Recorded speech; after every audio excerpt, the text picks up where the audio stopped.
మాట్లాడడం వస్తే అసలు వైసీపీ వాళ్ళకి అవినీతి గురించి మాట్లాడే అర్హత లేదు. ఎందుకంటే వాళ్ళు పుట్టిందే అవినీతి పార్టీ, అవినీతి సొమ్ముతో పెట్టిన పార్టీ అది. అవినీతి అంశాలను జైలుకు వచ్చిన వ్యక్తి అతను. కాబట్టి అవినీతి గురించి 1-10 సార్లు మాట్లాడుతున్నారంటే మా గురించి మాట్లాడే అర్హత అసలు వాళ్ళకి లేనే లేదు. ఒక మాట.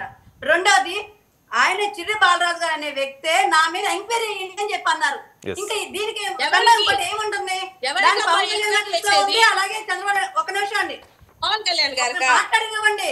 పవన్ కళ్యాణ్ డైరెక్ట్ గా ఎమ్మెల్యేనే నా మీద ఎంక్వైరీ చేయండి అన్నప్పుడు ఎందుకు చెప్తారు ఎంక్వైరీ చేయమని? ఇలాంటి ఆరోపణలు వస్తున్నాయి కాబట్టి ఖచ్చితంగా నా మీద ఎంక్వైరీ చేయండి, ఎవరైతే దోషులు ఉన్నారో వాళ్ళని శిక్షించాలని చెప్తున్నారు కదా డైరెక్ట్ గా.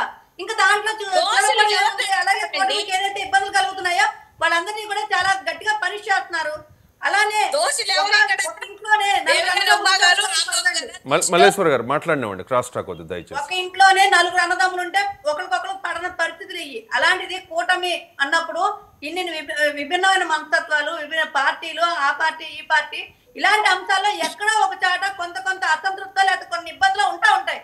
సో దాని వల్ల జరిగిన పరిణామాలు ఏవైతే ఉంటాయో వాటి వల్ల కొన్ని ఇబ్బందులు తలెత్తుతాయి.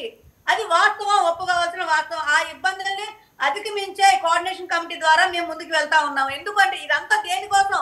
రాష్ట్ర ప్రజల కోసం ఎన్ని చేస్తా ఉన్నాము. ఎన్ని ఇబ్బందులు వచ్చినా, ఎన్ని అవమానాలు వచ్చినా దాన్ని అధిగమించి పవన్ కళ్యాణ్ గారు ముందుకెళ్ళాలి. ఒక 10 సంవత్సరాలు 15 సంవత్సరాలు కలిసి ఉండాలి అనే ఉద్దేశంతోనే ఆ ఉద్దేశం దేనికోసం? రాష్ట్రం కోసం. దాని విషయంగానే కోఆర్డినేషన్ కమిటీ వేసి దాని ద్వారా మేము ముందుకెళ్తా ఉన్నాము. ఏమైనా ఇబ్బందులు వస్తా ఉన్నా వెంటనే వాళ్ళ మీద వేటు పడతా ఉంది.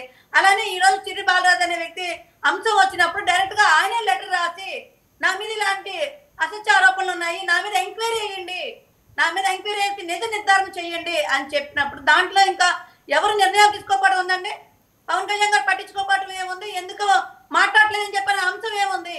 ఈ 2 అంశాలు డైరెక్ట్ గా బాలరాజు ఎంక్వైరీ జరుగుతుంది. ఎంక్వైరీ వేయాలి అంటే దాంట్లో ఏం జరిగిందని చెప్పి అంతా నీకు తేలుస్తారు. దాంట్లో ఏమి ఎవరు కంగారు పడాల్సిన అవసరం లేదు. చిర్రి బాలరాజు ఫస్ట్ టైం ఎమ్మెల్యేగా ఉంటే ఇన్నుంటే అసలు 20 సంవత్సరాలు చేసిన తెల్లం బాలరాజు గురించి ఏం మాట్లాడతాము? అందులో గోటిగా నక్కల్లా వెయిట్ చేస్తా ఉంటారు సాక్షి ఛానల్ వాళ్ళు. అక్కడ ఏముంది ఏం లేదు ఎన్ని పక్కన పెట్టేసి ఎప్పుడు కూటమి బయటకు వస్తాయా వాటిని చూసి మనం ఈ వ్యూవర్షిప్ పెంచుకుందామా లేకపోతే ఎగ్జామ్ పడిపోదాం అని చెప్తే ఏ ఒక్క మంచి అంశం వాళ్ళు బయటకు తీసుకోలేదు. నిన్న కుంకి ఏనుగుల విషయంగా, కర్ణాటక నుంచి తెచ్చిన కుంకి ఏనుగుల విషయంగా ఎంత మంచి జరిగింది అని చెప్పని ఒక అంశం వచ్చినప్పుడు దాని గురించి మాట్లాడితే పడుతుందా? ప్రభుత్వం గుంటూరు జిల్లాలో పైలట్ ప్రాజెక్ట్ కింద తీసుకుంది స్వచ్ఛాంధ్రగా ఉండాలి అని చెప్పని. ప్లాస్టిక్ వ్యర్థాలు ఇస్తే దానికి సమానంగా సరుకులు ఇస్తాను కొన్ని ఆలోచనలు చేస్తున్నప్పుడు ఆలోచనల గురించి ప్రస్తావించే పరిస్థితి లేదు. ఎంతసేపు కూటమి నాయకులు ఏం చేస్తారా?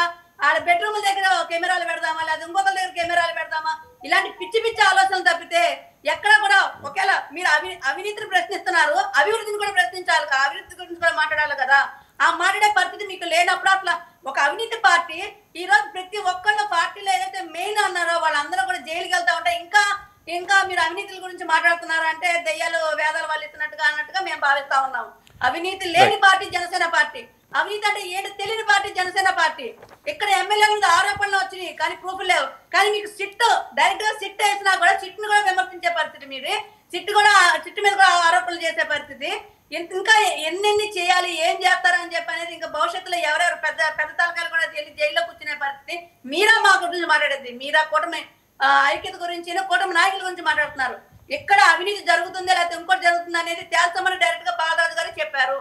ఆ తేల్చే క్రమంలో ఖచ్చితంగా దాని మీద చర్యలు ఎలా ఉంటాయి ఏంటి అనేది కూటమి ప్రభుత్వం నిర్ణయం తీసుకుంటుంది. మధ్యలో మీకు వచ్చిన బాధ ఏంటి? ఖచ్చితంగా బాధ ఉంటుందండి. మల్లేశ్వర్ గారు ఒక్క నిమిషం. మల్లేశ్వర్ గారు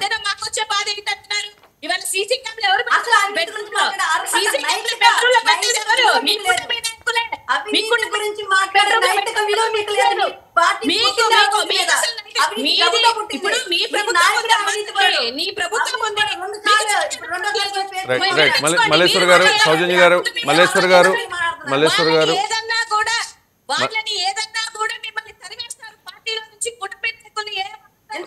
రైట్ మల్లేశ్వర్ గారు ఒక్క నిమిషం ఉండండి.